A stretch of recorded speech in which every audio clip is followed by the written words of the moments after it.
we're dealing with the biggest story of the millennium. Visits to planet Earth by alien spacecraft, successful cover-up of the best data, bodies and wreckage, for 58 years. The bottom line is I don't believe the claim of the Air Force that all sightings can be explained. This is the biggest secret in the history of the human race, and particularly in the history of modern government. We are being engaged as a planet and as a species by other beings. The Canadian government is how I actually proved that the U.S. government was covering up their collection of UFO sightings and records. America and Britain have made it very clear to a lot of countries who have the same sort of sightings and the same resources that this is something that they better not let out. Not until we say it's okay. If we would get off of this ego trip, this Western scientific ego trip, we would not become the virus of the universe that we are. Nobody really wants us out there. The dependence on oil could be ended overnight. We're being slowly conditioned to understand that there is life outside this planet and that we probably live in a universe and a galaxy teeming with life. I had my own UFO sighting and said, well, case closed. There's nothing like seeing one for yourself to end the debate. I'm absolutely sure that we are not alone in this universe. We invite you now to come with us upon a great and wondrous journey, an adventure perhaps into your very own past, present and future. See and hear the real stories, and most importantly, be introduced to the actual individuals who have volunteered to come forward to speak the truth.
Do flying saucers exist? Are extraterrestrials real? Is there a government cover-up? For nearly 60 years, denial has been the only official position of the governments of the world relative to UFOs, alien abductions and extraterrestrial contactee reports. Endless debates have raged over the thousands of documented cases that have been brought forward without official recognition. Some have been monumental incidents involving hundreds or even thousands of people. Roswell, New Mexico, USA. July the 4th, 1947. A flying disc crashed.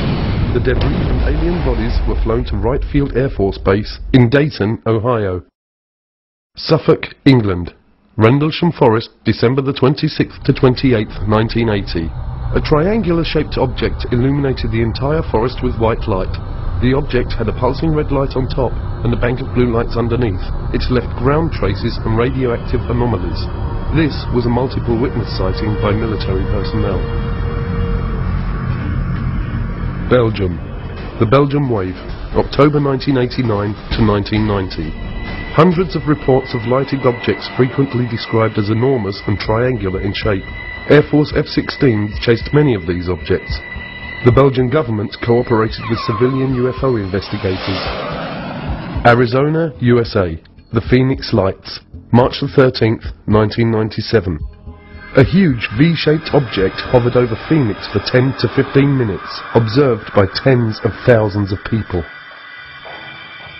Mexico. The Mexico Flap. Hundreds of objects appearing alone and in clusters appear throughout Mexico, observed by tens of thousands of people.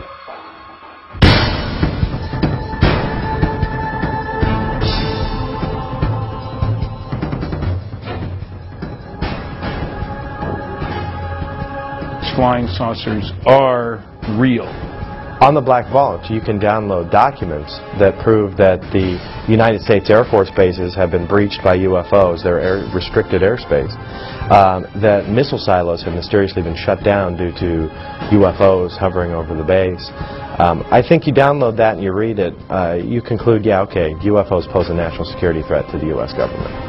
And in '52, I was an 8th grader and old enough to read for myself the big scream headlines that July about UFOs flying over the nation's capital and the Air Force planes not being able to catch them. They're there and they're paying attention. Incidents happened in Soviet Union before it collapsed. Incidents happened all over the northern U.S., ICBM bases, where they came down, hovered over the silos, played hell with the electronics. Pictures were taken. Hundreds of witnesses watched them. Highly classified. You'll never hear that, except from whistleblowers and big mouths like me. Well, while I was attending Northrop Aeronautical Institute and working for Douglas Aircraft in El Segundo, California, I had heard about George Adamski, and one of the Sunday newspapers, he had his story and his pictures of contacts, plus pictures of his ships. Well, I had, by that time, seen so many during the day and the night that I felt I would like to go up and meet this gentleman. On the weekend, he would entertain people who would come to see him, military people, engineers, scientists, people from all walks of life. He had taken some beautiful pictures of the scout craft as well as the carrier ships. I went up to see him. He had a 6-inch telescope that he used to take the pictures of the flying saucers. And in using that scope, when I finished, I was just about to take my eye off the eyepiece when there was a blue-white streak that went by, and I jerked my head up to see if I could see it, and I didn't. And I looked at his 15-inch telescope dome, which was a couple of 100 yards from his house, and there was a big flare-up blue-white light, and then it kind of closed back down. No noise. First I thought it was an explosion, but it was a little slower than that. And there was an elliptical flying saucer. It looked to me like it was hovering above the ground. So I heard it increase its frequency, and it got brighter and brighter, and it was really pretty hard to look at. And it shot straight up until it looked like one of the stars. If you've ever been to Mount Palomar at night on a dark night, boy, they're big and bright. And it stopped for an instant, and then it shot over the horizon over San Diego. We have more than one witness who have been involved in the tracking of these objects on radar. You know, many people say, well, look, if this stuff was real, why are there no radar reports? I said, we have them. We actually have the radar tapes from the FAA. This is not just UFOs, and this is not being visited by guys from other planets. I was to learn later that our security, our intelligence people, our military people concluded and learned we were not merely dealing with interplanetary visitation. We were being visited by guys from other star systems, which technologically, you know what that means. They're not just from another planet like Venus or Mars or somewhere. These guys are from other stars. I'm convinced after studies since 1958 that the evidence is overwhelming that planet Earth is being visited by intelligently controlled extraterrestrial spacecraft. In other words, some UFOs are alien spacecraft. Most are not. I don't care about those. Most isotopes aren't fissionable. I don't care about the ones that aren't if I want to build a reactor. If somebody who had the clearance to carry nuclear weapons or launch nuclear weapons saw these objects over a nuclear facility and reported it and have documents to prove it happened, this is dispositive.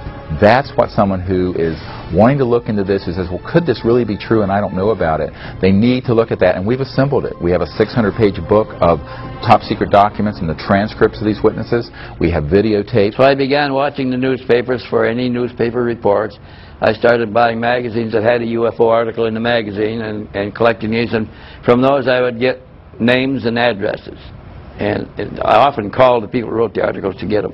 Then I'd go interview those people myself, and if they took pictures, I'd try to get a copy of the picture, and frequently did. And then I began trading the pictures that I already had with other people that had pictures to get more pictures, and eventually built a library of pictures, probably the largest in private hands in the world. It's over 4,000 pictures of real UFOs.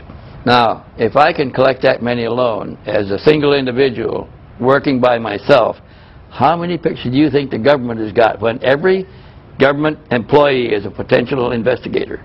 Every agent trained investigator, all collecting and contributing to the government file. They must have hangars full of pictures. What Air Force Manual 10-206 says is that a U.S. Air Force pilot who sees a UFO has to report it in a particular way and manner. They outline in this form exactly how to report it. They say list the size, the shape, direction of travel, how big the object was, what were the wind conditions like. And you go through this big form and say, you know, your UFO sighting. The manual then goes on to state that you have to forward this to the NORAD installation. This is that one Air Force base that claims, oh no, we haven't collected these things since 1969. The problem is this form was last updated in October of 2004. In 1977, I proposed and became director of a proposed extraterrestrial communications study done in conjunction with the Jimmy Carter White House. Jimmy Carter, of course, had a close encounter with a UFO in the company of 10 members of the Leary, Georgia Lions Club in 1969 while he was running for governor of Georgia. While he was governor of Georgia in 1973, he had filed an official UFO report. It's now on the internet so everybody can see it. The 1976 U.S. presidential campaign was extraordinary because it was waged between Jimmy Carter, on the one hand, he's had a close encounter, and the first campaign waged on a platform which included a disclosure plank of sorts. Jimmy Carter was asked on various occasions, and this is documented, once elected, would he open up the extraterrestrial UFO files, and he said yes, he would. We have over 450 military and intelligence witnesses. They range from generals and brigadier generals to air traffic controllers and strategic air command personnel in the Air Force to civilian people in the FAA, the Federal Aviation Administration, to astronauts and cosmonauts. And it's an enormous database of people who have up close and personally seen UFOs or worked in those projects in their capacity as a government or military person. Even with the massive amount of pressure governments can exert to maintain the ongoing cover-up, people continue to come forward and tell what they have personally experienced. Like that. 15 miles in a fraction of a second. I disengaged the autopilot to push the nose over because we're at a collision course. And when I did, I just saw it head on. It's 300 feet in diameter. We knew that. We had a knowing, like somebody was telling us, 300 feet in diameter. So at that time I heard a hell of a noise. And I said to Fred, what the hell was that? He said, well, the navigator and the radio man ducking fell, hit their head, one hit their head, hurt their arm, they're scrambling on the deck. So I thought it hit us underneath. So I said, well, where in the hell did it go? And Fred said, it's right over to the right. I couldn't see it. So it drifted forward about 5 miles from it. It never got to the altitude that we were at, a few hundred feet below. I began to watch it. Well, we knew then it was a friendly encounter. They just wanted us to see it. So then I went to engage the autopilot again. The magnetic compass was going like this. And the bird dogs, which is direction finder, the two bird dogs, they were pointing right at this thing, just vibrating like this. And there were a lot of electrical things in the airplane that went haywire. So I told Fred, did you see that coming? He says, it was close, it was doing this. And so I went back to the vacuum operator. That's the old airplane, the vacuum operator, hydraulic operator control, so I go back to that and so then we sat there and watched it for a while, because it just paced us, stayed with us. And so the other crew wanted to land at large engines, so I had to send back. They came forward. Al Jones, which was the original plane commander, took my seat. And it was still there. He was watching it. And as I was walking back aft, he decided he was going to chase it. And so he disengaged. When I get back aft, I wanted to see how the passengers were doing. They're all on the right-hand side. They could see it underneath the wing. And then, oh hell, I recognized the doctor back. He was a psychiatrist out of Bethesda Naval Hospital, plus a lot of other things. So I said, I better talk to him first. So Cornell said, did you see what we saw, Doc? He grinned at me and looked me straight down. Yeah, and he says, yeah, that was a flying saucer. I didn't look at it. I don't believe in such things. When I was 16 years old, I was walking down the street in Arlington, Virginia, and saw 7 red light type UFOs over Washington that made headlines around the world. And since then, I've seen 8 alien vehicles on 8 occasions. The sightings I've had are more things flying right by, or bluish-green orb things. I've had 5 sightings. Never reported them because I don't need the grief.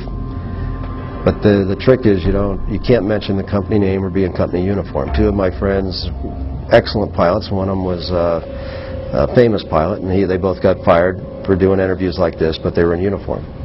Since I've been a child, I'm looking up into the sky thinking, is there more than just us human beings in this huge universe?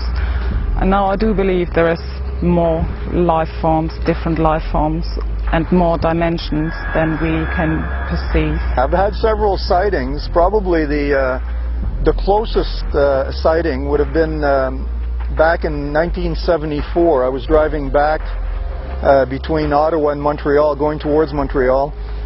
And I remember going on the highway, and we came within literally probably several hundred feet of a huge ship. And at first, we were driving away here, and I'm thinking, am I really seeing this? And we slowed down and sort of peeked out, and an enormous ship. I would have to say that it was 2-3 times the size of a 747. And it completely silently glided over across the highway, and we saw it go off into the distance. So there was no mistaking that was not anything at that time that would have existed conventionally or militarily. I was a lieutenant from the Bulgarian Air Force. My plane was MiG-21. What I believe there is much more going on than we can see with our naked eye. Being in the 3rd Battalion, 7th Marine Regiment, we were pretty active. We were on the East Coast in an area called the Punch Bowl, which is just down the road from Heartbreak Ridge. We had a lull in the fighting, so we just sat around and played poker. And somebody looked up and said, "What the heck is that?" We all looked up, and there was, it looked for all the world like a chrome hubcap setting up above us. And if you looked at it, it kind of had a watery, shimmery look and a little bit bluish-white periphery. And from time to time, it would appear to be elliptical and sometimes circular. So imagine it was rocking a little bit. And it's just a hint of a dome sometimes on it. But we watched it, and our colonel came out and took a look at it. He made a phone call. Pretty soon, 4 F-86D model Sabre jets came out, and they tried to get to the object. And it appeared that they hit some barrier that you couldn't see, because they would stall out and do a 1.5 turn spin and then pull out at the bottom. Flying saucer finally decided to leave and got very, very bright. And it was pretty difficult to look directly at it. But it rose straight up and it went through the overcast. Now, when it went through the overcast, there were 3 black rings that radiated from the flange of the craft and went from the flange of the craft all the way over the horizon with no sound at all. And what it looked like was somebody dropping a pebble in a glassy pool of water, and the rings were spreading out. In January of 05, 5:24 in the evening, I was driving south on Interstate 25, south of Denver, and I see this black object coming up the road, above the road, in the sky. And I thought, that's curious, what is that? As I get close, as we close, I see that it is a solid object. I thought it might have been Canadian geese for a start. I thought it might have been a piece of plastic blown up in the breeze like a kite. But I could see it was a solid object. It was not affected by a breeze in any way. It was flying on a straight course. It looked black. It may have been some color, but because it was silhouetted against the sky, it looked very dark. It looked like a plank. It looked like a board, an oblong shape. It was bizarre. It had a couple of little bumps on the leading edge on one end. I thought, well, if it's just junk, that would be random, perhaps. It certainly wouldn't be symmetrical. And I looked at the other side, and sure enough, it had the identical bumps on the other side of the leading edge. So it was an anomalous object. Could I identify it? Heck no. I couldn't relate to it. It had no sweep back, no anhedral, no dihedral. Didn't have any external power plants, no wings or no tail empennage, flight control surfaces or probes. A search of the term fast walkers on the internet immediately reveals references that fast walker is a code name used by various government agencies to refer to UFOs, or, as they are sometimes called, non-referenced targets. Okay, that's holding pretty well.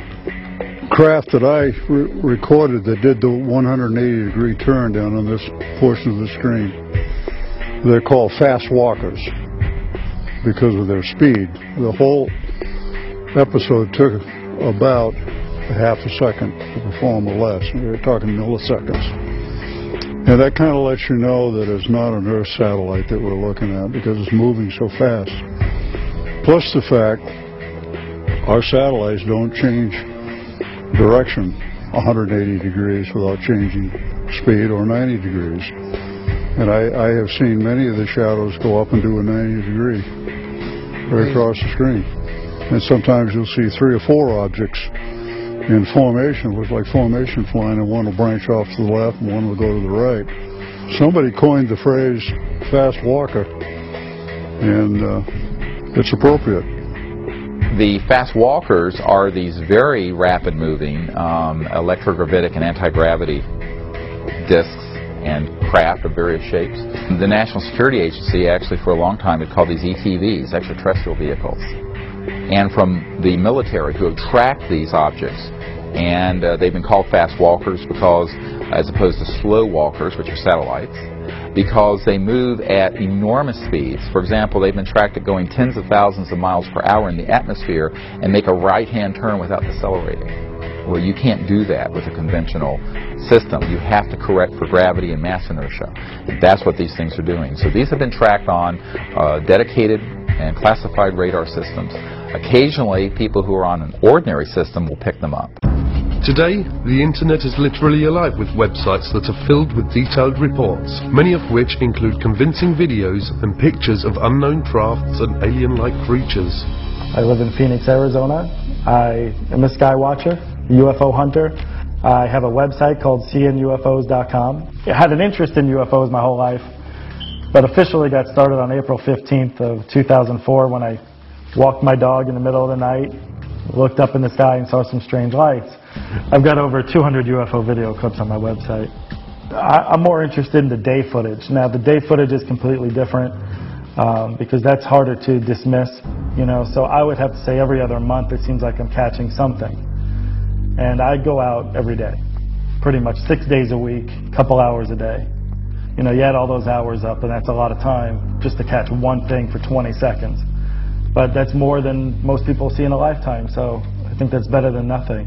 Well, I'm involved in the political resolution of what we now call, I prefer to call the truth embargo that the government imposed on the facts regarding an extraterrestrial presence. That presence has been established, I think, many times over by the citizen science research that's been going on since the 40s. The government did studies, but they were primarily for show. And the issue from a government standpoint has been managed very intensely since 47 at minimum. Managed in the sense that the government was going to deal with it, but deal with it within the national security structure and never acknowledge that there's anything to this. But in fact there is. I mean, we are being engaged as a planet and as a species by other beings, possibly multiple species. This has just been proven beyond any doubt at all. Anyone who reads the research who isn't compromised by being either an idiot or in the employ of the government management of the issue can only arrive at one conclusion. The evidence is overwhelming. Videotape, daylight discs, nighttime discs, photographs, direct pilot sightings by the thousands, millions of sightings around the world, direct testimony from direct government involvement, and of course you've got an entire contactee body of evidence that's now in the tens of thousands of reports. Now, like never before, astounding events are transcending national and geographical boundaries, currently happening in Brazil and Mexico. Unprecedented UFO sightings are sweeping the entire area of South and Central America. Does the key to understanding UFOs and aliens and their relationship with each of us lay in being able to simply perceive what is in a higher spectrum, like seeing the infrared range or other dimensional frequencies? Images gathered from infrared cameras in Mexico and the special cameras used in Brazil seem to indicate that the aliens and their crafts may in fact be all around us.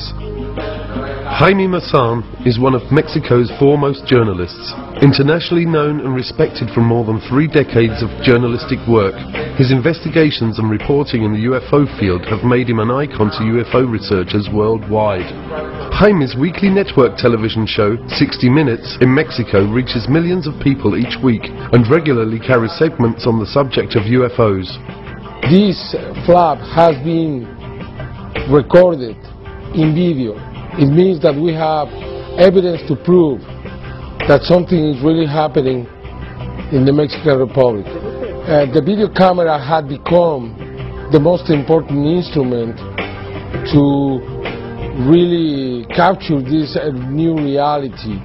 Even the Mexican Army, the Air Force in Mexico, recorded UFOs. That the video was given to me, and I released that to the world. In that case, that happened on March the 5th, 2004, the soldiers were able to record something that they couldn't see with their own eyes. And that's amazing. That was the first time someone recorded something that they weren't able to see.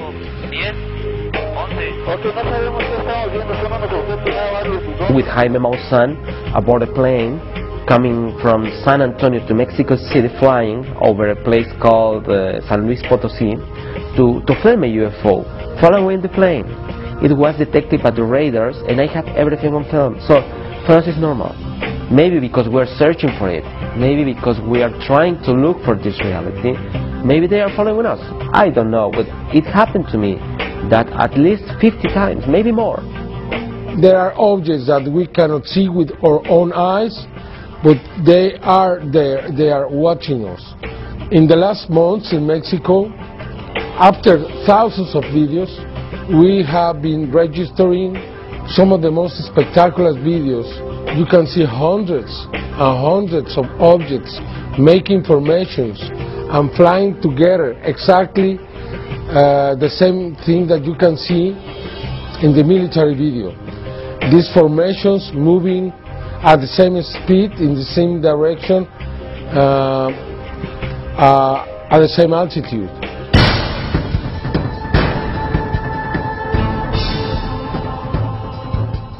As the more one researches, the more one discovers that literally tens of thousands of very credible people of every age, occupation and nationality are claiming that they have had personal contact with either aliens or interdimensional beings. Credible researchers now say that as many as 60 different species of intelligent, superconscious beings have been interacting with humanity for millions of years. Physically, they're humanoid. Their skin is as white as a piece of paper. Throughout much of their adult life, they're the same height that I am, 5'11", 6 feet tall. Their eyes are perhaps twice as large as ours. They're typically blue eyes with white pupils, although when they get older, especially the men, their eyes take on a pink shade.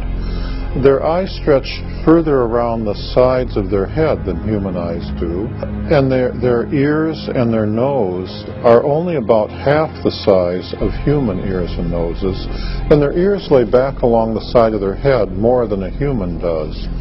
Their lips are not as prominent as humans, and they don't have teeth, they just have ridges, because they're plant eaters, they don't eat meat. How can we know for sure exactly how many extraterrestrial races are visiting us or interacting with humanity? I mean, there are different sources disclosing some of that information. I found one of the most credible to be whistleblowers, people who have worked in these various secret projects who in some way have kind of been given information that gives them an idea of exactly how many races are here. One of those sources is a sergeant who worked for 22 years in the Air Force, Clifford Stone, and he was involved in these top secret projects that involved the retrieval of crashed discs. And in that process, he was able to get quite a bit of information on how many extraterrestrial races are visiting us. And he came up with the figure of 57. Others have come up with slightly more. Another prominent whistleblower or a former employee of the CIA is John Lear, and he talks about over 60 races that are visiting the Earth. On one night, I saw between 200 and 300 different tall white individuals. There were so many I couldn't count them, lined up along the mountains to the east of, up along where the ammunition bunker was. On the night that the tall white lady known as Pamela was supposed to finish her final exam to be head of the technology transfer team to go into Livermore. In amongst those 200 or 300 tall whites, and that's just an estimate because I couldn't, there was a crowd of people and I couldn't count them all. There were also American Air Force personnel, nobody below the rank of colonel. There was like a 4-star general, a 3-star general. There were several of them. There were also several American government people in civilian clothing over there. Could it be possible that our universe is not only immense, but that it is full of life, and that there is a great diversity of this life spread throughout our own local galaxy and even our solar system? Equally outstanding is the recent revelation by the government of Brazil of their intent to turn over the official UFO files dating back to as early as 1954 to the people of Brazil. Well, the Virginia case is probably the best well-documented case that we have in Brazil and probably in the world. Yeah, you know that over 80 witnesses came forward, first-hand witnesses came forward during the first weeks, and they are still coming after it happened. During all these years, we still keep getting witnesses that come forward and tell us pieces of the big story that we know that comprises the capture of at least 2 alien creatures in the city of Virginia. We know for a fact, because we have it all documented, plus the witnesses have confirmed and cross-confirmed that one alien was captured in the morning of that day, which was a Saturday, about 10:30, by a fire department and some personnel from the Army. Another creature was seen at the same day by middle afternoon by 3 girls. It was them who called the attention of all the city to the fact that strange creatures have been seen, because when the first one was seen and captured in the morning, it didn't draw too much attention. But at the afternoon, when the girls saw another creature and then spread the word to everybody, we saw the devil, that's what they thought they saw. That night of the Saturday, January 20, 1996, that second creature, probably the same one saw by the girls, was also captured by a police troop, a police car, actually a military police car with 2 policemen inside. The one who was sitting in the passenger seat was Marco Elixerezi, and he was lucky enough to be the one who spotted the creature and grabbed it with his own bare arms, bare hands, got back to the car, put the creature in his lap, and took it to the hospital.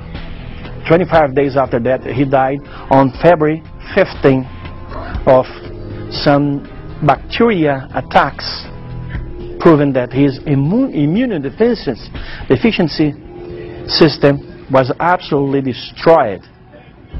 And army personnel and authorities kept it all secret for lots of time until the UFO researchers started protesting along with the press, and we did so much pressure that eventually information was released about it. The exobiological aspect, that the probability of life out there has actually increased over what it was in 1950. And the indication that there may be ways of traveling faster than the speed of light so that, hey, they can get here from there. It doesn't mean that they're coming in 5 minutes or they're coming every hour or every day, but you know, they might be able to traverse huge distances in a period of weeks or months or something instead of spending hundreds or thousands of years. Well, look at the UFO sightings. Maybe they provide the answer that they are here. There was talk in the war room about a study that was underway. And this study became initiated in 1961 as a result of an event that occurred early February in 1961, where a flight of unidentified objects were flying from the Soviet sector to the east over the Warsaw Pact, toward the west over the NATO lines. These objects were very high, they were very fast, they were in formation, they appeared to be circular in shape, and they were obviously under intelligent control. They came in a formation of what appeared to be almost 100 of them. And they flew in formation at a high rate of speed from the east over NATO, over the Channel, southern coast of England, where they turned, flew north and disappeared from NATO radar over the Norwegian Sea. We found out that the Soviets had gone on alert, the Warsaw Pact had gone on alert because they picked them up. All of our Air Force and radar sensory devices picked them up. NATO thought those objects belonged to the Russians. We found later that the Russians thought they belonged to us. Both forces were to find out later that they didn't belong to any of us, that they belonged to somebody else. And of course the big question is, who the hell do they belong to? Who are they? What are they? Where are they from? They demonstrated incredibly high technology. They were not jets. There were no contrails. They were circular. They were metallic. And they were in formation. They moved, obviously, under intelligent control. NATO SHAPE, Supreme Headquarters Allied Powers, initiated a study in 1961, which was underway when I arrived in '63, to determine what the hell these things were. Some experts now claim that societies exist in our universe at every conceivable level of social and spiritual development. Societies and civilizations that express themselves in countless manners of physical forms and spiritual ways. Have great wars and conflicts occurred within our own solar system? Does our true planetary past include rebellions and disputes that have raged throughout our heavens? In our distant past, have massive spacecrafts rained destruction down from the heavens, ravishing continents and destroying advanced civilizations? Genesis 6:1. When men began to increase in number on the earth, and daughters were born to them, the sons of God saw that the daughters of men were beautiful, and they married any of them they chose. The historical record is plain. This has been a phenomenon that's been around since our recorded history. The Vedas, the Hindu Vedas, which are among the oldest writings in the world, talk about the flying Brahmas and how that they were used to launch weapons and blow up cities and all this stuff. You know, again, we've got Ezekiel, and it just goes all the way back. So they've been here all along. If their game plan was like an Independence Day type invasion where they're going to blow up everything and eat everybody or whatever, it would have happened long before now. My main question was, is God out there too? If God's on this planet, is He out there too? And those questions were answered by reading the Bible. And that really set me on this journey to understanding the abduction phenomenon. What is the reasoning for this? Who's doing this? And all of those questions that we all ask. We think of aliens and we think of angels as, you know, divine beings that we have no idea of and we don't see, we don't communicate with on a daily basis. But it is not only the Bible and other holy works that are filled with references to UFOs and extraterrestrials. Drawings, paintings, stone carvings, and even coins reflect strange humanoid-like creatures and their flying crafts. Serious researchers now say that the real question is not whether there are abductions occurring, but are the abductions to help or to harm us? And the Greys were authorized to, sort of like a Noah's Ark, to develop a full genetic and DNA bank of all flora and fauna on this planet so as to replant it centuries down the road after the catastrophe. Can you imagine any president, whether it be Bush or Clinton or whatever, standing before the public and saying, yes, I am aware that we have this joint program with some aliens to upgrade our biological computers, to build better bodies to house our souls in future incarnations. He can't talk about things like that. He wouldn't be able to do the job we hired him to do. What we know of the reptilians by a number of abductees, contactees and also whistleblowers is that there seems to be a lot of evidence supporting the existence of this race of beings on the planet for thousands of years. In other words, that we might consider them to be an indigenous Earth species, an advanced non-human species that has lived on the Earth for thousands of years and actually may have played quite an important role in the genetic manipulation or engineering which supposedly has happened when it comes to humanity. There are various groups and individuals, species, who from time to time come and visit this planet, zoop around, and I think that to try to ascribe any one particular motive to them is tantamount to us looking up at the air at a Boeing 767 aircraft and saying, are those people good or bad? You know, you just can't ask that. It's a group of people, a group of intelligent beings. Some of them are good, some of them are not so good. But I will say this, I don't think there's any reason for great fear and anxiety. Most recently, two new terms have emerged that also describe human-alien interaction. The most widely used is the word experiencer for those who have had some sort of experience, good or bad, and participator, which has been coined to explain the cases where the individual may have been an abductee originally, but has transcended that situation by now volunteering to participate with his abductors. My contact with extraterrestrial intelligence occurred when I was aboard my sailing boat in Hawaii in the Honolulu harbor. And it was early one morning. It was about 5 o'clock and I had gotten up early and I had gotten a cup of coffee and I'd gone back to my bunk and I was just laying there completely dressed, trying to just look at the beautiful sunrise that was occurring through the large skylight above my bed. Then suddenly the most incredible energy enveloped me and the whole room began to like glow and glisten and a beautiful woman materialized right next to my bed. And at first I thought I was dreaming or hallucinating. And I said, you can't be real. And she said, well, I am.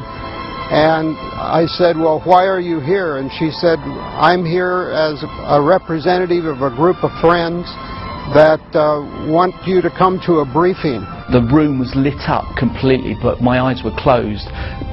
I knew somehow not to open my eyes. There was something telling me, don't open your eyes because you won't like what you're going to see. Eventually I did open my eyes because I could hear noise in the room. There was like scuffling on the floor. I opened my eyes. There were 3 small grey beings with big black eyes and big heads and very skinny spindly limbs. They pulled me up out of the bed,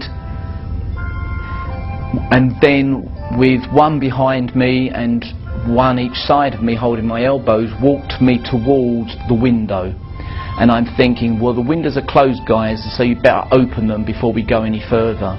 So there was this rationality and irrationality going on at the same time. I boarded what could be called a saucer. It was some type of an interdimensional vehicle that took me to the briefing that was occurred on a planet, the local planet here in our system. It was Jupiter. And the whole planet just radiated with the energy. And I spent time there with these incredible people or beings. And I got a glimpse of mankind's destiny or future as it was possible. And as we approached the window, I closed my eyes.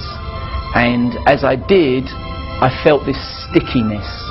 It was a stickiness and a feeling of something being pulled very slowly across my face. It wasn't painful, it was just very, very weird. I opened my eyes because I felt cold, I felt wind on my face, and I was aware that I was now floating outside of the window, 3 stories up, looking down at the car park with a very bright light above my head.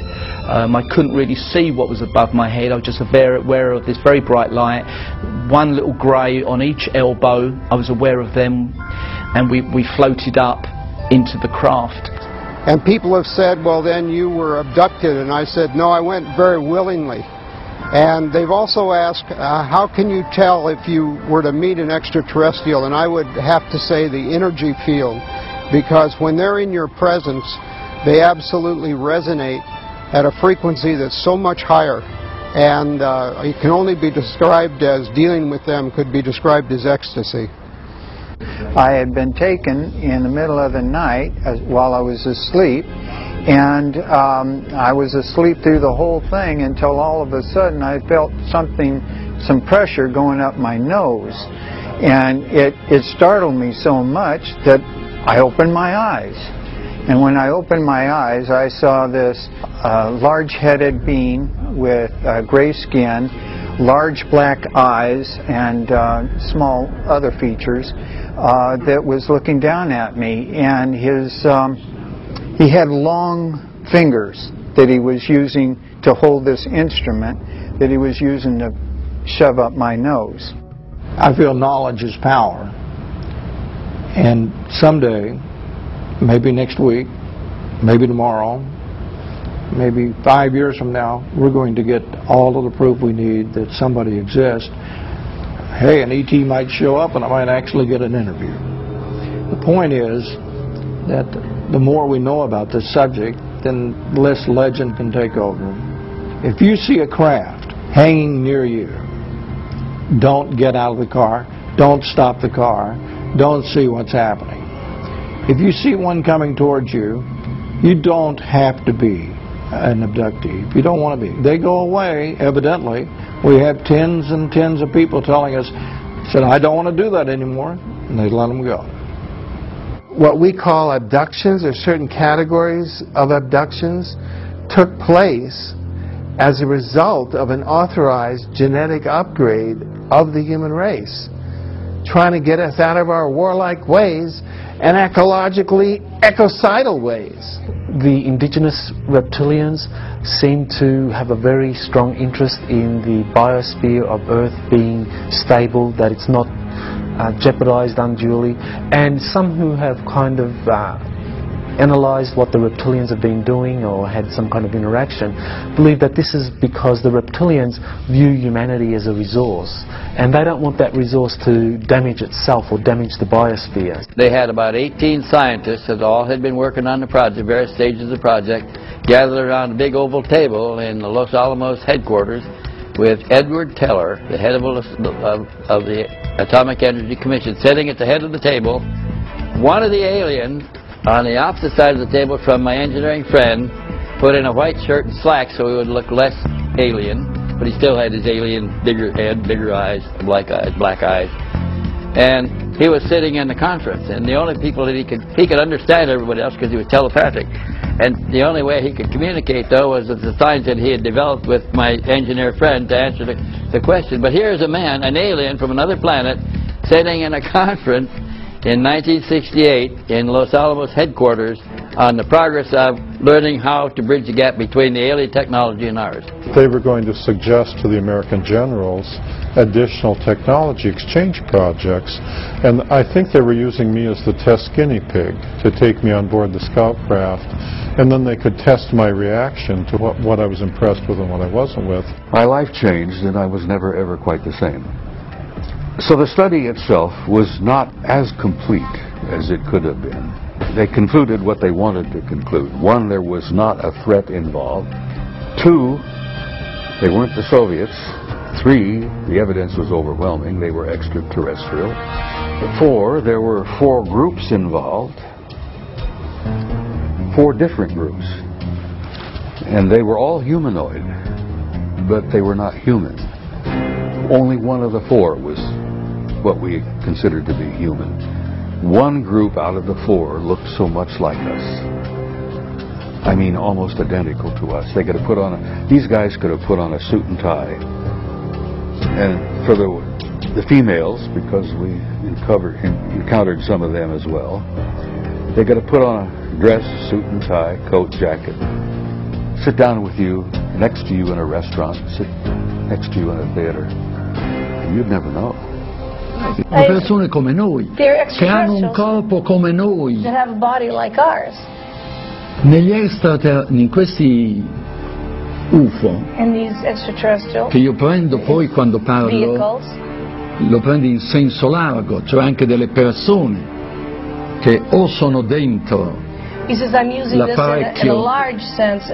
Or the people are inside the craft. ma questo è molto molto difficile pensarlo, oppure comandano, ma sono distanze enormi. Se si fanno vedere da noi, mica c'è un pianeta che è a 1000 chilometri da noi, se no a 1000 chilometri ci sarebbero già arrivati. They make themselves seen and known to people on Earth. Quindi è molto ragionevole che siano dentro. So it's probably logical that they're inside a craft instead of coming from somewhere else without a craft. E quindi sono persone come noi, composte di una parte spirituale, che la chiamiamo anima. Gli UFO, io non ho mai parlato con un UFO, non ho avuto... He says they would have to have a soul like we ma do. che abbiano anche un corpo, devono averlo un corpo. They'd have to have some kind of E body. se no sarebbero angeli. Otherwise they would be angels.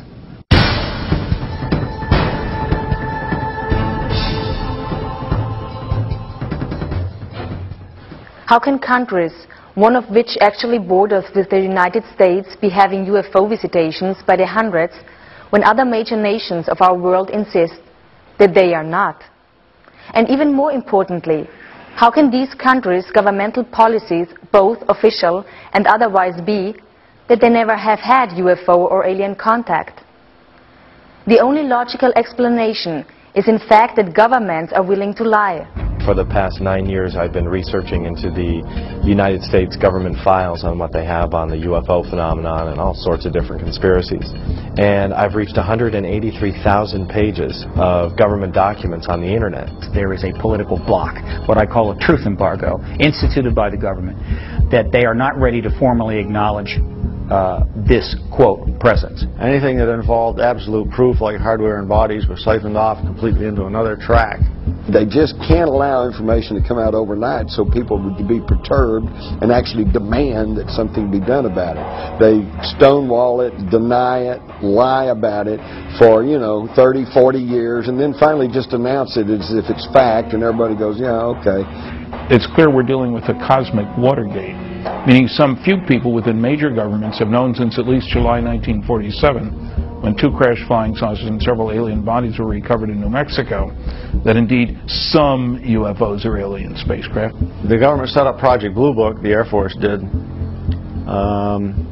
in order to investigate this subject on a, you might say, a low level. Researchers, mostly regular citizens, have proven without a doubt there's an extraterrestrial presence. We're being engaged. The evidence is overwhelming.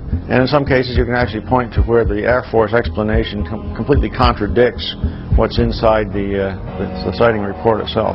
The word UFO is actually a disinformation term that was invented after they knew that they weren't unidentified and they knew they didn't fly. So it's sort of a mind play.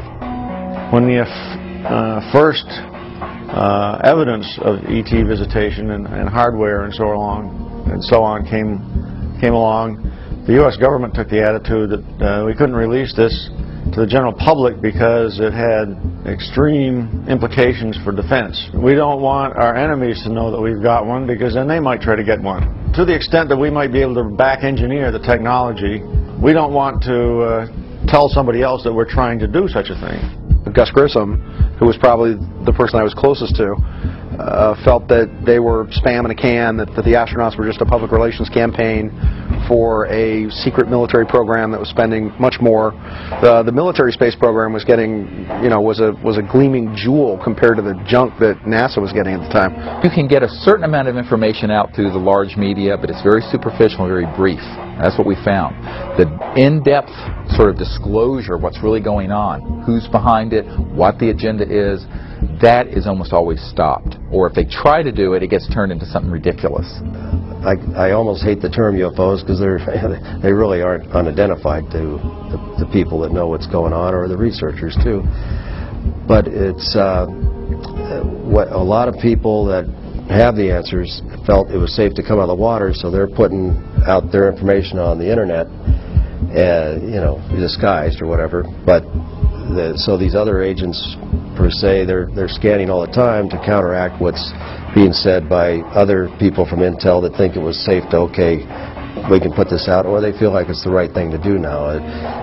Enough is enough. Mankind has a right to know type thing. When I worked for Douglas, I was assigned to the Douglas Skyrocket. They wanted me to wire up a camera out on the wingtip to look through a quartz window back at the canopy so that they could monitor the pilot to see what he was doing.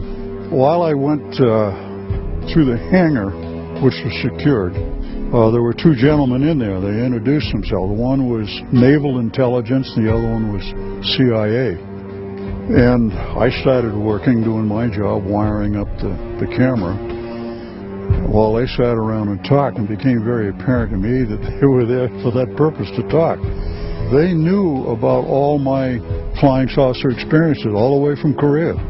They told me intelligence, CIA intelligence group, had 3 intelligence digests, flying saucer photographs, witness documentation from all over the world. And they said that I should probably try to get those 3 copies, and that's when I wrote Admiral Freeman. And wasn't able to get the documents, incidentally. But in addition to that, they told me that I should tell people what my experiences have been. And I said, tell everybody you can. Because they can't. They were not allowed to talk about it. There's this curtain of ridicule that's been drawn up around the UFO phenomenon.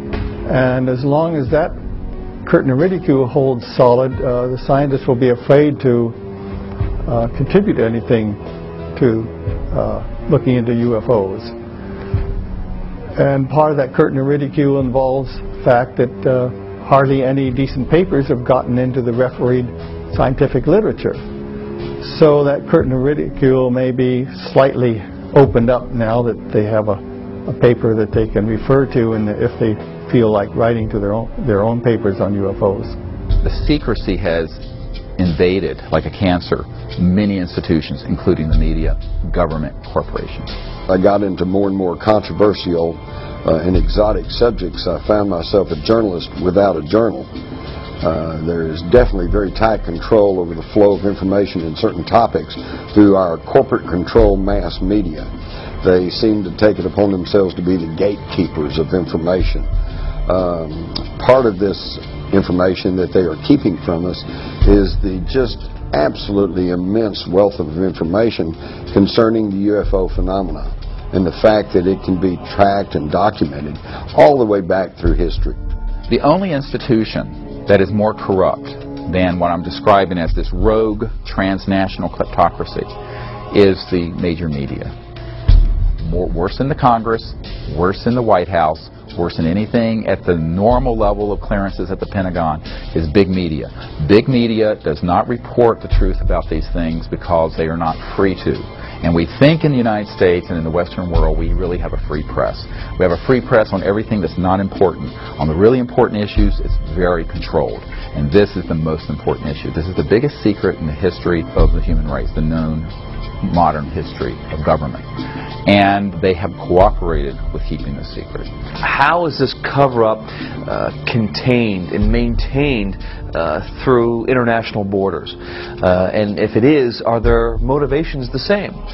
The best guess is that since America has such overwhelming economic power, the only worst thing than America being mad at you is for America to ignore you. There are so many countries, economies depend on America that I think that they take their orders from America in some ways. When it comes to the cover-up, I think that's one of them. The U.S. government is not only pressuring Brazilian government, but it's making pressure over almost all countries that are somehow aligned politically aligned to the United States. Now, all South America, except maybe for Chile and Venezuela, who has Chavez, who's a rebel, all the rest of Latin America is very aligned to U.S. politics. So all these countries will do just exactly U.S. President tells them. It is, keep this under wraps. Recent media polls show that over 100 million people in the United States alone believe that there is some form of extraterrestrial life. 45% believe that the Earth has been visited by extraterrestrial beings. Nationally known journalists continue to turn a deaf ear to the public's demands for true investigative reporting on a daily basis, accepting instead the dribble of denial from numerous government agencies as fact, while refusing to interview the legions of researchers who have made serious scientific investigation of UFOs and alien contact their life's work. What else are the governments of the world not saying? What if there is positive proof that UFOs do in fact exist? What if that proof has existed for years, but has been hidden neatly within the fabric of a system of lies and grand deception? We need to be very concerned about the way in which this whole area has been managed by the national security agencies responsible. By maintaining secrecy, keeping people in the dark, it means that we really don't know whether this secrecy and withholding the information, withholding the technologies from the general public arena is really for the best interest of all of us. The problem has been since the early 50s, and I have the government documents. The United States government has instituted a policy of denial and control over the information. Nothing happening there, folks. Nothing happening there, folks. And if somebody persists in saying, but I saw it, then they're ridiculed. You've got a screw loose. Something's not right with them. This is absolutely just unconscionable in a country that pays lip service to freedom and individual liberty. Because there have been so many people whose lives have been wrecked, whose families have been wrecked, because of this policy of denial and ridicule over a phenomenon that has happened worldwide for centuries. Disclosure has a very defined definition. It means the formal acknowledgement by the governments of the world of the extraterrestrial presence. As fellow inhabitants of planet Earth, we live in a rapidly changing world. The advent of modern communication networks and the internet has made maintaining the UFO cover-up a difficult and demanding undertaking. Brian Vike of HBCC UFO is the #1 UFO website to send information to. Him and Rents and UFO Casebook are the 3 places that I always send my footage to, because they will only put verified sightings on their site. They just won't put junk up there. And I know they get over 3, 4, up to 10 million hits a month. For over half a century, the United States, Great Britain, and a host of aligned countries have been able to maintain a vast web of secrecy over what is actually happening worldwide relative to aliens, or what are generally known as EBEs, extraterrestrial biological entities.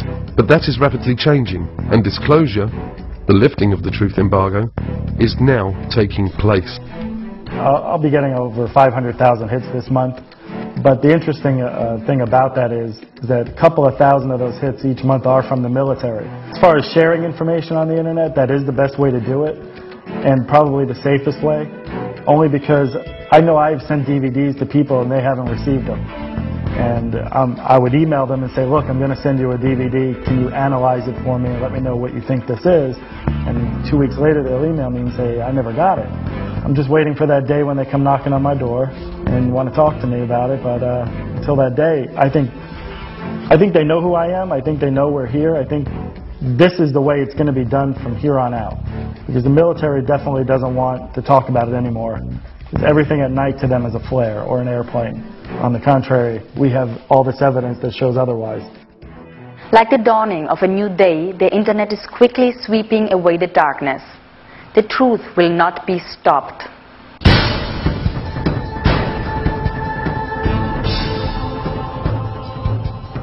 We're in this strange reality, which we're caught between two worlds, between two paradigms. And the bridge between, or the door between these two paradigms is what is now called the disclosure event. Recently in Washington, D.C., a press conference was held in conjunction with an international event, the X Conference, where a panel of eminent scientists and researchers broke the silence and spoke out and called for a full international disclosure and an end to the truth embargo relative to UFOs and extraterrestrials. If I was an in-the-know person, high up in government or finance, and I knew about the extraterrestrial issue, and I knew about sequestered technology, and I knew what it could do when it was released, my position would be this. Let's keep that technology under wraps as long as possible, while we sell as much of the rest of the oil as we can for as much as possible. And then we'll take that money, and we'll use that to own the extraterrestrial technology. Right? The point is, there's always people in the know and out of the know. Sometimes it's about stuff, and you're in or you're out. But there are some things you can't have the in the know and out of the know. Basically, what we're calling on today is for the government of the United States to take the issue of extraterrestrial life, where it has been stuck in conflict and for the last 60 years, and take it out of the military intelligence agencies and put it into the Department of Education and the scientific departments where it belongs. Take it out of the threat scenario agencies where it is funded as a potential threat, and put it into the opportunity agencies where it is funded as a matter of education and advancement of knowledge for mutual benefit. There is an overwhelming mass of proven, real government documents that have been released largely through the Freedom of Information Act that show decades of, for example, airspace violations, very sensitive places by objects doing what appear to be the impossible. We have these documents from the 1940s, we have them from the 1950s, we have them from the 1960s, 70s, 80s, and beyond.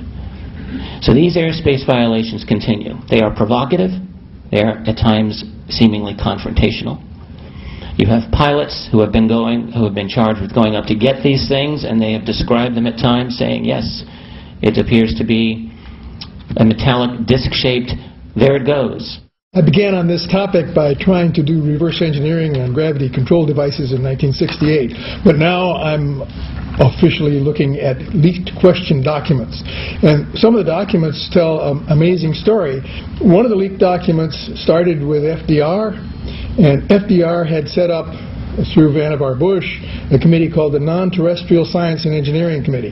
These were guys, after the recovery of a crashed flying saucer in 1942, who were given the parts and told to figure out how they work. They came back to FDR in 1944 and asked for money. And he said, no, we've got to win the war first, beat the Nazis.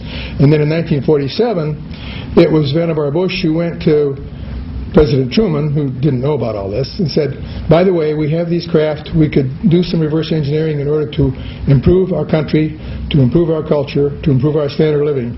And that was when the money started to flow.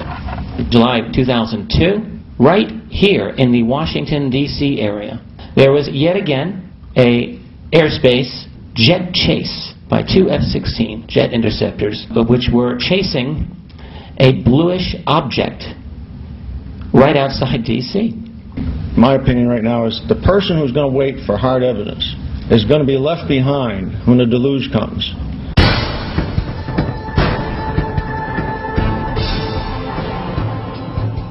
Exopolitics offers a bridge out of the permanent warfare state, the permanent warfare economy, out of the permanent warfare industry, into transforming the permanent warfare industry into a cooperative, peaceful, space-age society, integrating with universe society. So I began to look outside of the kind of conventional sphere. I began to explore theories for what it is that really is driving international politics.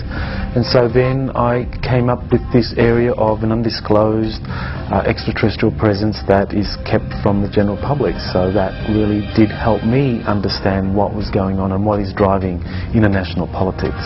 What's important is the structural blinders and the structural belief patterns and the structural paradigm.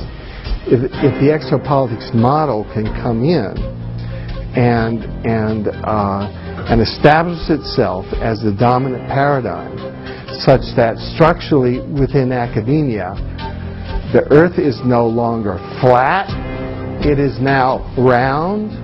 Intelligent life no longer ends at the geostationary orbit. The universe is now highly populated.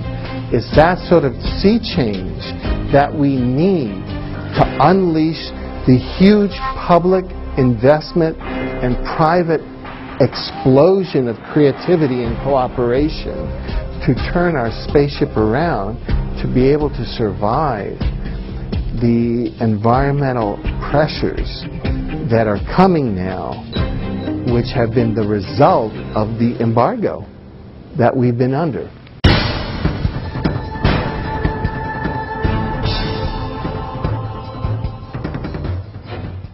Are we, the people of Earth, on the verge of technological destruction?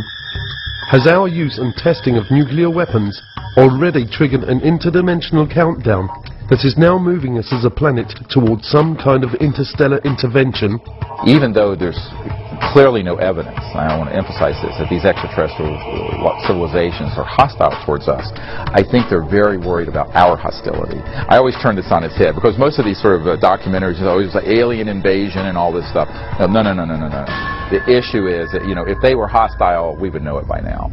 It's clear to me that what's going on is that they're very concerned that at the time that humanity reached the ability to go into space, early space exploration, 50s, we also had already developed weapons of mass destruction and thermonuclear and hydrogen bombs and stuff. And that the coincidence of that, the coming together of those two things, put a big red flag over Earth. And so if you look at the databases from the 50s, 60s, 70s on forward, not only in the United States, but in Great Britain, in the Soviet Union, in China, that wherever we had space, aerospace, and nuclear facilities, there were a lot of these so-called UFOs being seen.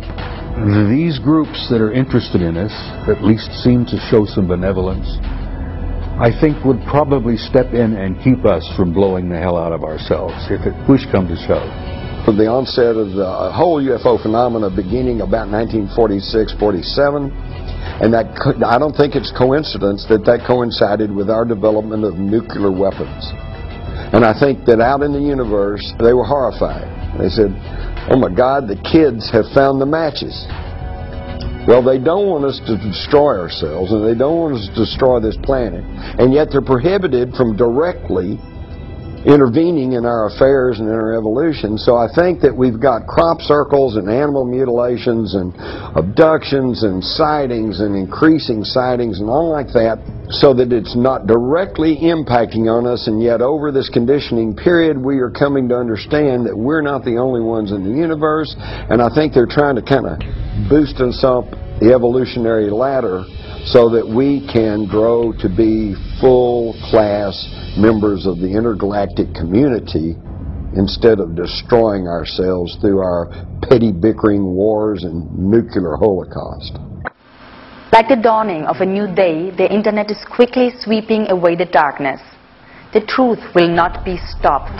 We're now seeing this wall of censorship cracking apart in the United States. Just recently we had a major TV network special, and I found it absolutely amazing because Peter Jennings of ABC just very matter-of-factly told a national audience that the Robinson panel of the 50s and the Operation Blue Book, Project Blue Book of the 60s were not really scientific-based investigations. They were just public relations efforts to try to get people not to be thinking about UFOs.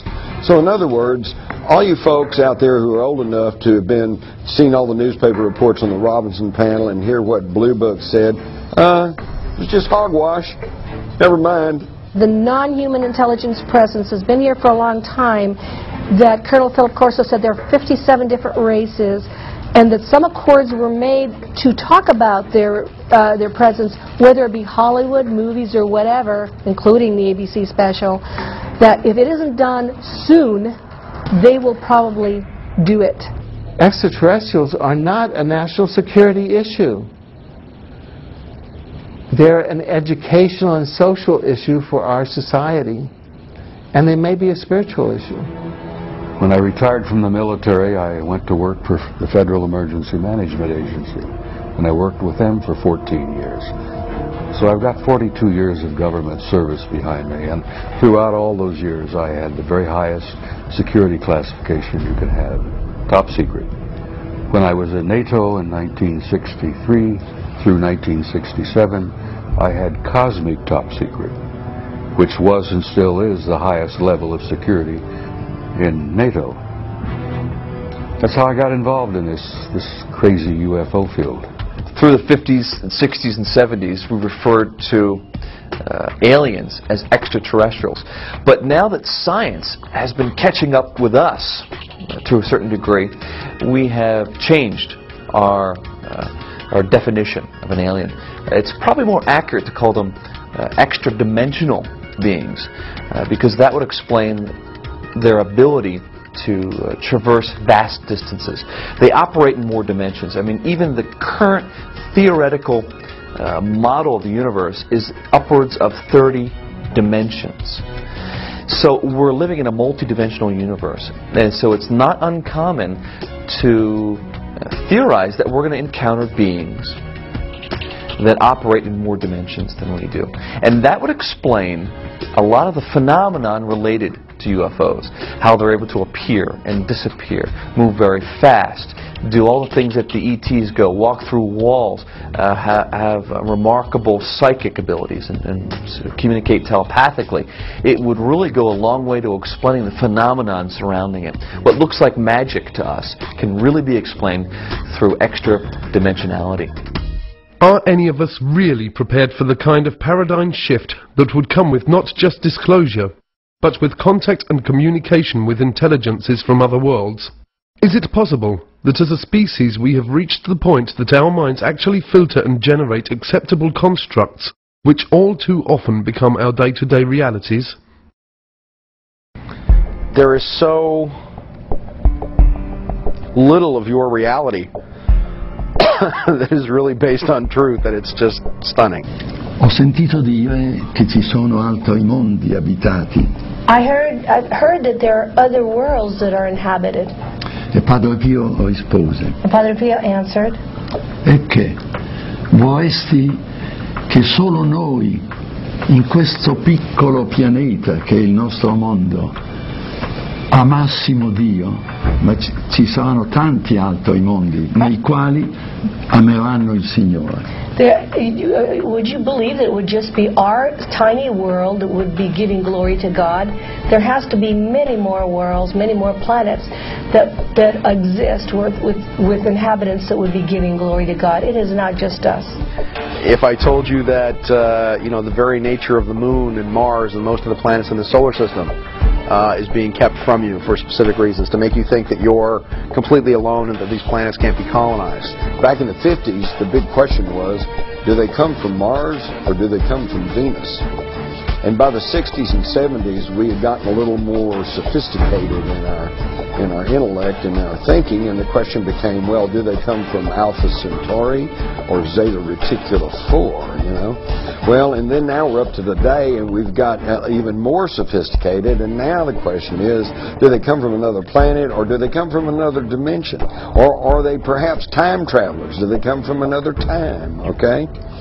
And in my study of all of this, I have kind of come to the conclusion that the answer is yes. The more you know about this field, it becomes almost paralyzing, because the more you know, the less you know. The more you know and the more open-minded you are about this, the more you realize that every answer you find just leads to a thousand more questions. Vast sums of money are being siphoned through these different agencies into the coffers of the CIA, which then forwards this money on to the DOD, and this money is funneled through the DOD and goes into the black projects which the DOD has direct oversight over. So the CIA is kind of like the bagman. It collects the money, it goes to the Department of Defense that actually administers how this money is going to be spent on different black projects.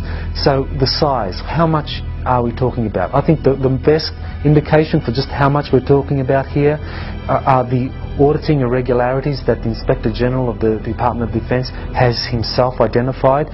He identified in 3 years, it was 1998, 1999 and the year 2000. In those 3 years, he identified on average $1.7 trillion could not be accounted for in the Department of Defense budget. In other words, this was money that was being moved around in ways that could not be accounted for. And I think what that indicates is the true size of the black budget. We're looking at an infrastructure that is funded by as much as $1.7 trillion a year. Now, when you consider that the whole Department of Defense budget officially is just over $400 billion, we're talking about a vast infrastructure that is 4 times greater than the entire Department of Defense budget. As Jack Nicholson would say, you can't handle the truth. Is it possible that ancient and secret societies exist that have always had the real but hidden information? And have they, as a result of their ongoing familial knowledge, been manipulating and governing virtually all countries down through the centuries?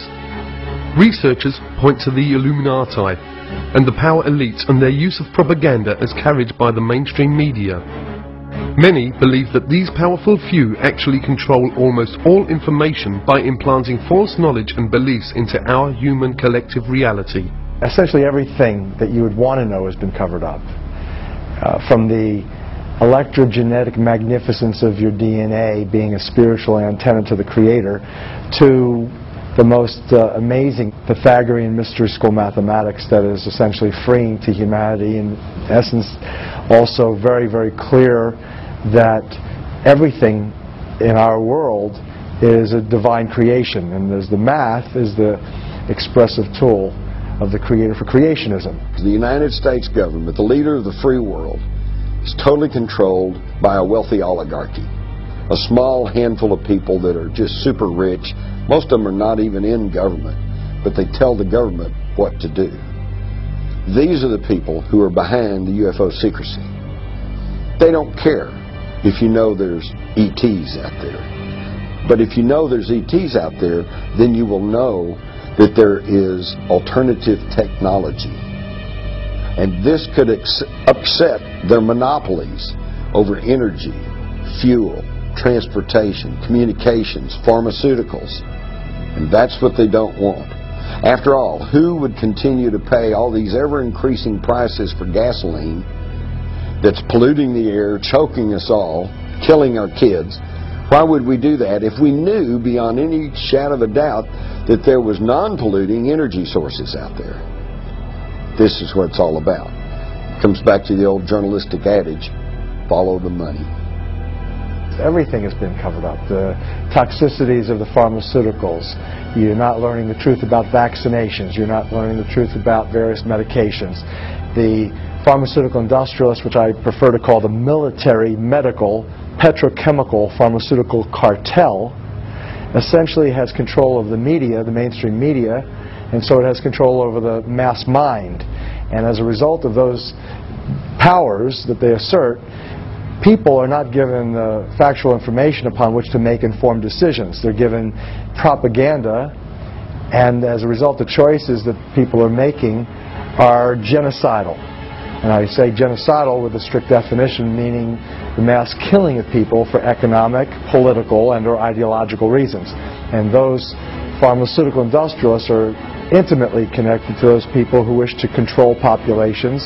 They've published the literature, what their intent is, not only how best to control populations, why populations need to be controlled, but ultimately affecting the technologies that are in place to do just that. Currently, 50% reduction in general of the planet's population that has been targeted for elimination. The disclosure project is oriented towards putting together credible government documents and these witnesses so that there is an undeniable case made that this is real and not fictitious.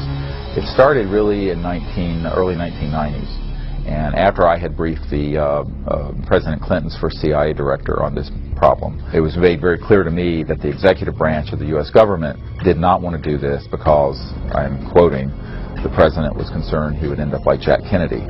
I'm not kidding. That was said to me by President Clinton's closest friend. Could it be that much of what we believe is illusion? Is it possible that the history of human civilization is not as we have been told? Have we as people been purposefully dumbed down? And have our governments only served to strengthen the bonds that bind us to our ignorance, not only of our past, but of our present and potential future? Officials in these agencies no longer represent the best interests of humanity, but are now representing the interests of a particular extraterrestrial race that they have been compromised by. So we pay a heavy price if we don't make this open, if we don't bring in transparency and accountability into this whole process. It means that we don't know whether or not those that are behind the policies are actually implementing these policies for the best interest of humanity, which is what they claim, or for the best interest of a particular extraterrestrial race. Some of the questions that we must ask include, are there bases on our moon? Are there structures and life forms on Mars and many of the other local planets? Have our governments made deals and treaties with other life forms that affect the future of all of us on planet Earth?